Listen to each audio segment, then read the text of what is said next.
اللہ کے رسول صلی اللہ علیہ وسلم نے رمضان المبارک کے بارے میں فرمایا کہ اس رمضان المبارک کے اندر 4 چیزوں کی کثرت کرنی ہے۔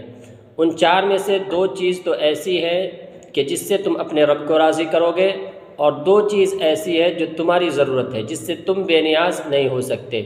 تو وہ 2 چیز جس سے تم اپنے رب کو راضی کرو گے وہ فشہادت اللہ الہ الا اللہ، یعنی لا الہ الا اللہ کی کثرت کرنا ہے اس مہینے کے اندر، یعنی کثرت کے ساتھ لا الہ الا اللہ کا ذکر کرنا ہے۔ وَتَسْتَغْفِرُونَهُ، اور اللہ تعالیٰ سے مغفرت طلب کرنا ہے، اپنے گناہوں کی معافی تلافی کرنی ہے اور اللہ سے مغفرت طلب کرنا ہے۔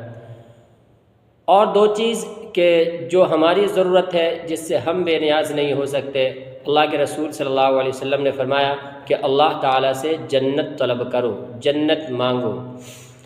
اور دوسری چیز کہ جہنم سے پناہ مانگو، اللہ تعالیٰ سے دعا کرو کہ اللہ تعالیٰ جہنم سے بچائے۔ تو یہ 4 چیزیں ہو گئی کہ جو رمضان المبارک کے اندر جس کی کثرت ہمیں کرنی چاہیے۔ ایک، لا الہ الا اللہ کا ذکر کثرت سے کرنا ہے، استغفار کثرت سے پڑھنا ہے، اور اللہ تعالیٰ سے دعا کرنا ہے کہ اللہ تعالیٰ جنت کا مستحق بنائے اور جہنم سے ہمیں بچا لے۔